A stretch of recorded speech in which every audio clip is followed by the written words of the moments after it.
Every time you taste seawater, you're tasting a chemical story that began billions of years before humans even existed. The ocean is so unbelievably salty that if all its dissolved salt were spread across Earth's land, it could bury entire continents beneath a massive white crust hundreds of feet thick.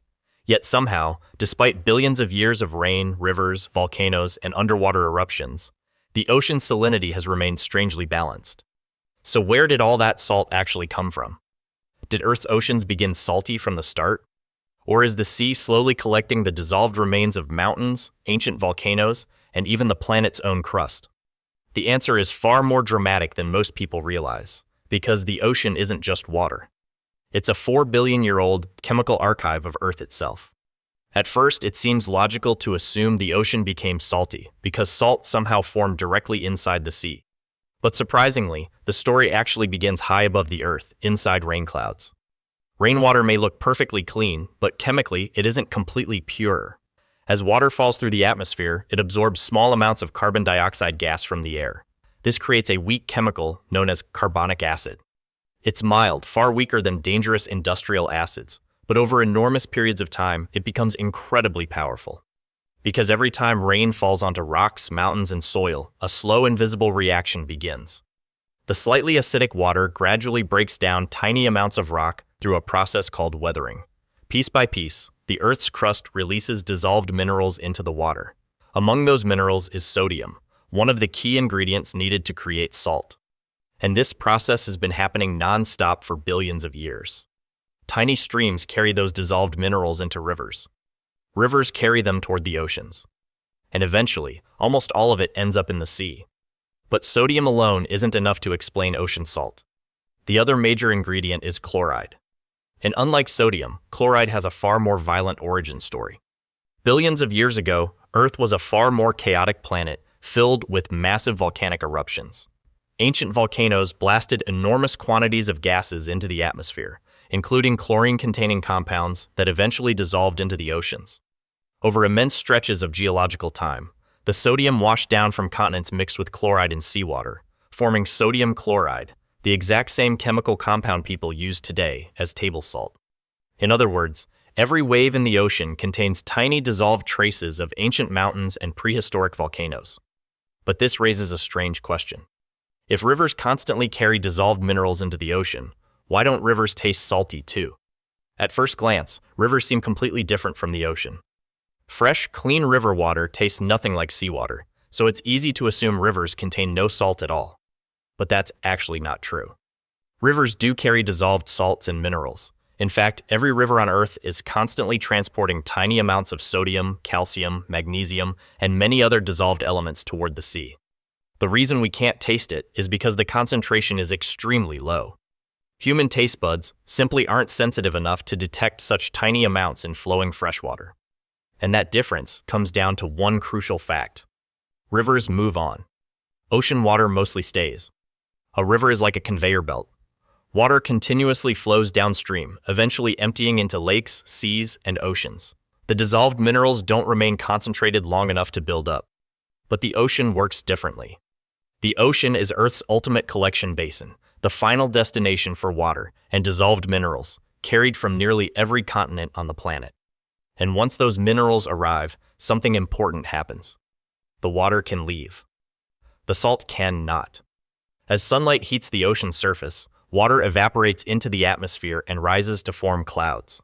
But dissolved salts are too heavy to evaporate with the water molecules. So they remain trapped behind. Then rain falls again. More minerals wash down from rocks.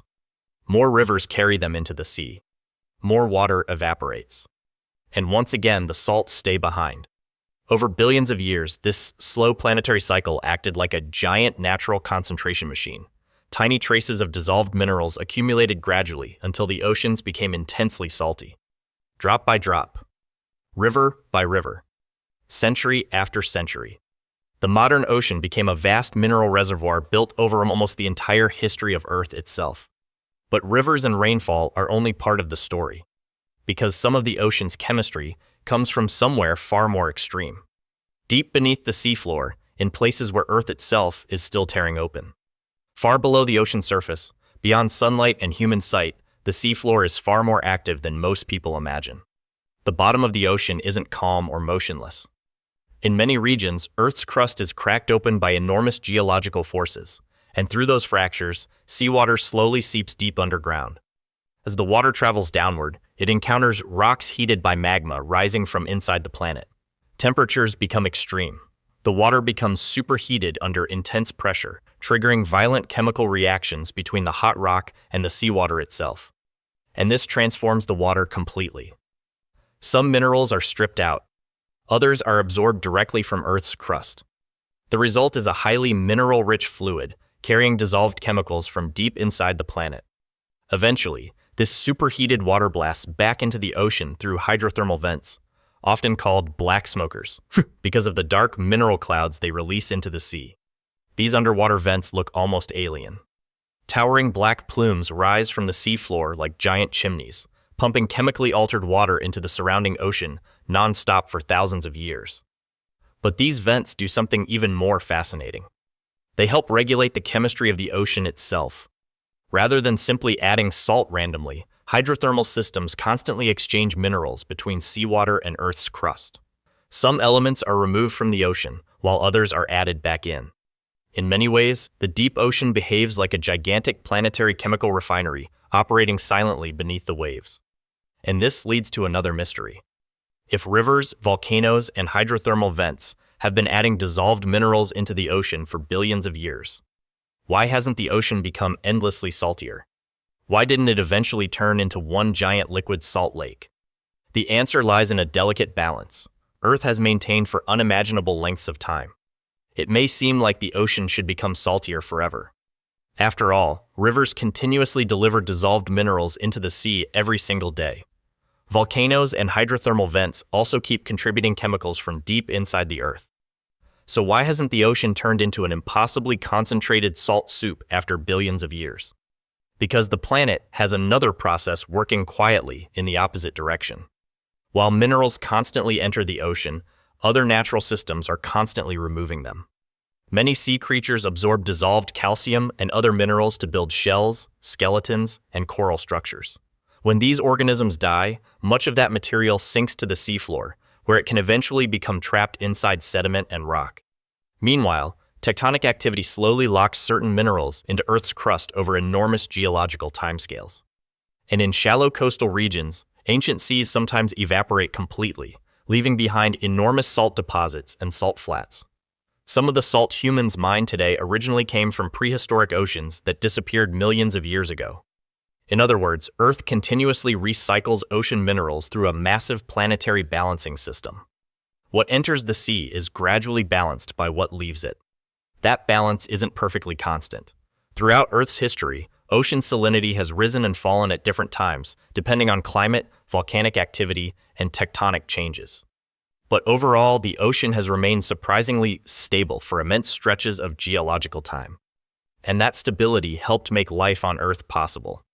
Because nearly every living thing connected to the ocean depends on that chemical balance remaining within a relatively narrow range. So the next time you stand beside the ocean and taste salt in the air, remember, you're experiencing the result of a process that has been unfolding for nearly 4 billion years. Every drop of seawater contains dissolved traces of ancient mountains worn down by rain, gases released by prehistoric volcanoes, and minerals cycled through the deep interior of the Earth itself. The ocean is not just water. It's a living chemical memory of our planet's history, slowly shaped by rain, rock, fire, and time on a scale almost impossible to imagine. And somehow, through all that chaos, Earth created the perfect balance needed for life to survive. If you enjoyed uncovering the hidden science behind everyday mysteries, be sure to subscribe for more fascinating stories hiding in plain sight. Thanks for watching, and we'll see you in the next video.